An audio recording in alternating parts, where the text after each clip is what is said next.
Hey, Kyle here with WinTheHouseYouLove.com. Today we're talking about if you have a salary of $40,000 per year, how much house could you afford? Now, there's an important distinction to make here. It's how much you could, not how much you should. So how much could a lender approve you for as a max purchase price? Now, in past videos, I've shown you how to do the math by hand. And what I did is actually put together a Google sheet for you that's going to auto calculate all of this. So the download for this is in the description. All you have to do is follow along with me, and I'm going to show you how much you can afford really with any salary, but we're going to demonstrate $40,000 a year, how much you can afford. Again, this is could, not should.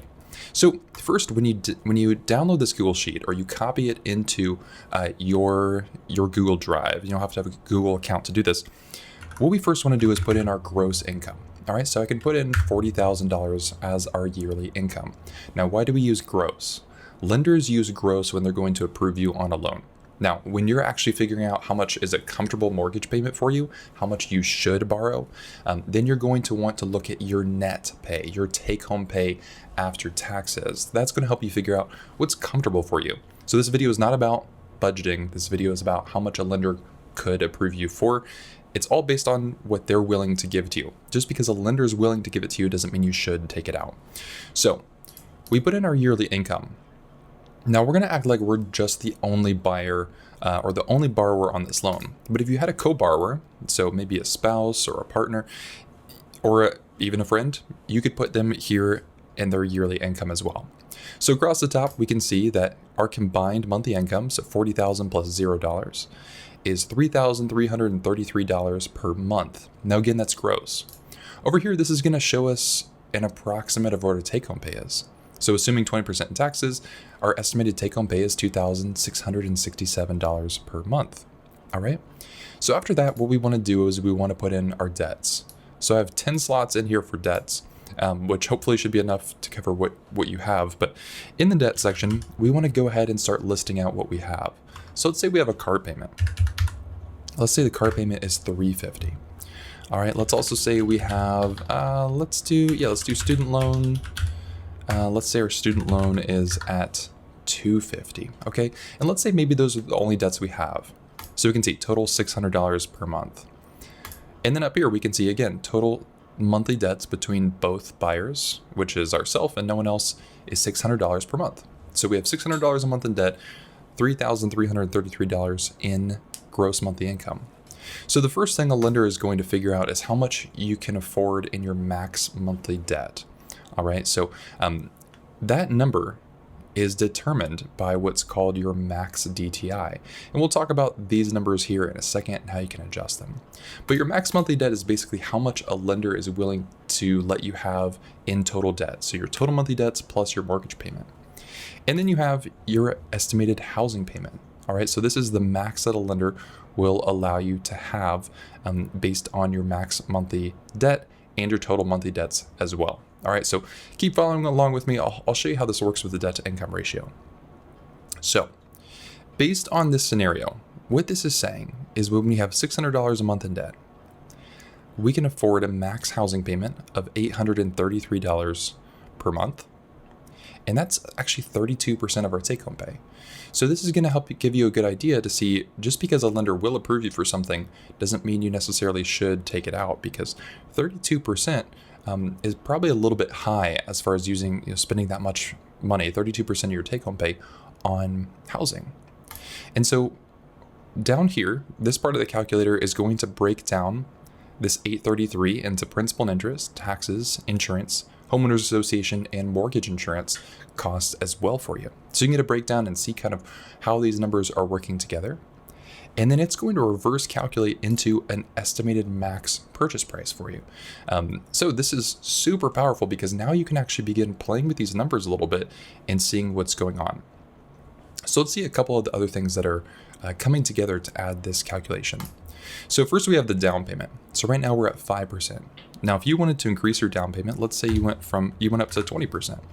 Watch our max purchase price change. We can see we actually increased how much we could purchase because we put a higher down payment. Now, something else we can do is change the interest rate, right? A 3% interest rate affords us a $132,000 house. A 5% interest rate, you can see we drop how much we can afford by almost $20,000 just by our interest rate changing. Now, this is a great segue into our sponsor. So really one of the best ways to figure out a good interest rate for you and your family is to shop for interest rates. And our sponsor, Credible, what they do is they're a loan comparison website. And what you can do is go to their website, fill out a pre-qualification form. And what they'll do is they'll show you pre-qualified rates from different lenders so you can compare which is going to be the best for you. It really only takes a few minutes, and it's going to not affect your credit score at all. It's going to be a soft pull, so it's not going to impact your credit score. So if you want to learn more about what rates you can qualify for, you can go to the link in the description to go to Credible's website and fill out a pre-qualification request. For full disclosure, Credible does pay Win the House You Love an advertising fee when you fill out a pre-qualification request. That's Credible Operations, Inc., NMLS 1681276, not available in all states. Okay, so now that we have our interest rate figured out, we're going to put in 3% here. We can then put in our tax rate. Now I put in these estimates for taxes and insurance, and you'll see that the tax rate directly affects the taxes and the insurance rate affects the insurance. So for instance, if we wanted to move up to a 2% tax rate, we can see this changes the max purchase price because our taxes increased, meaning that we could afford less house. So if you're not sure what these are in your area, then you can leave them. These are going to be good approximations for you to just get started. The whole idea of this calculator is to get a ballpark for you. Then you can put in yearly HOA. Now, around my area, there's really not a ton of HOAs, so I'd put 0. But maybe you have an HOA that's $500 a year. And you can see that's going to change, again, how much you can purchase by about $6,000 because you increased your monthly payment. Oops, 500. You increased your monthly payment, meaning you can afford less house. All right. Now you also have mortgage insurance as an option in here. If you hover over, it's going to show you a little card of, what type of loan you're using and what you can enter in here. So if you're putting less than 20% down, a good approximation for mortgage insurance is going to be 0.006, and that's going to jump, fill this cell in right over here. You can also put in the years. So this is kind of interesting. So a 30-year loan, we can afford a $132,000 house. Now on a 15-year loan, keeping the payment the same, we can only afford a $94,000 house. So it's something to kind of keep in mind, and can be interesting for you to play around with and see how much you can afford depending on all of these different scenarios here.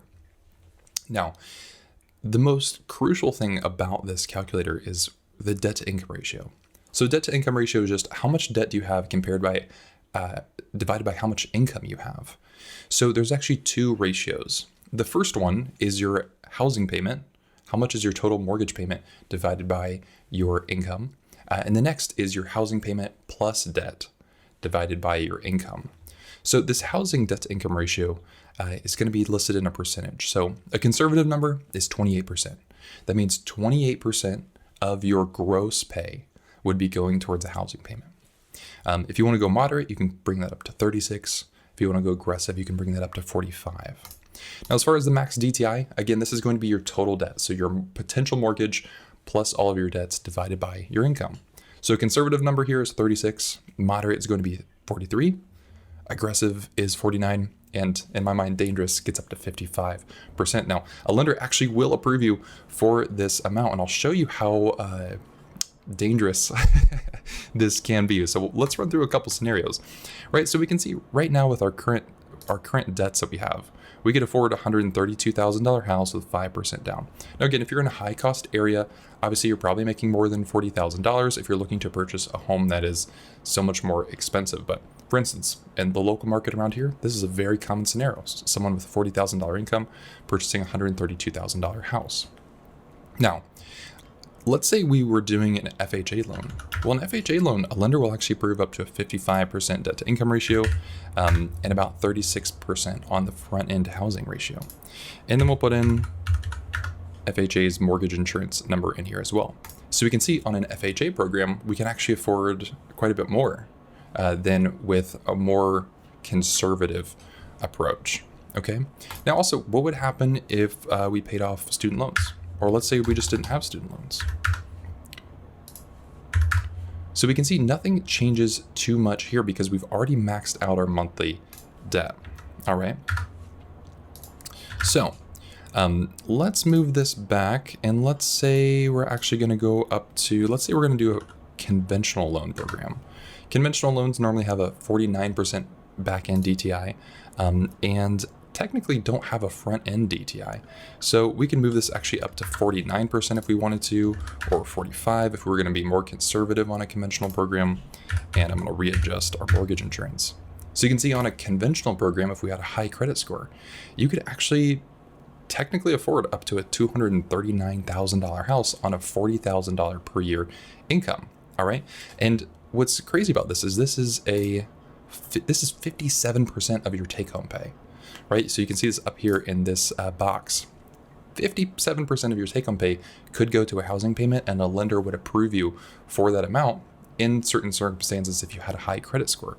So you have to be very careful. Just because a lender is going to give you money doesn't mean that you should take it. So the best thing that you can do here really is to just start playing around with these numbers so you can get a better feeling for affordability. So again, if we put back in these debts and we said we had a car payment here, let's say we have student loans, and then let's say we add a co-borrower on here, and I'm gonna kind of drop this back down to being something a little bit more reasonable, something that might be a little nicer in our budget here. So let's say we added a co-borrower. Let's say they make $40,000 a year as well. All right, and maybe all they have is a credit card, and it's $150 a month. So we can see with a co-borrower, we now can afford up to a $297,000 house with 5% down, and that would be 35% of our take-home pay. So just to kind of recap, this is only covering what you could get approved for by a lender. This is just to give you a ballpark idea of how these numbers work, and how these ratios and different things come into play. Because, right, if you want to do a 15-year loan, well, it's going to change how much you can afford by almost $80,000 in purchase price. So it's really interesting to be able to play around with this and see what works. Try it out. Let me know if you have any questions, but the calculator is down below for you. Again, only take out a loan for what's going to be comfortable for you to pay back in your budget.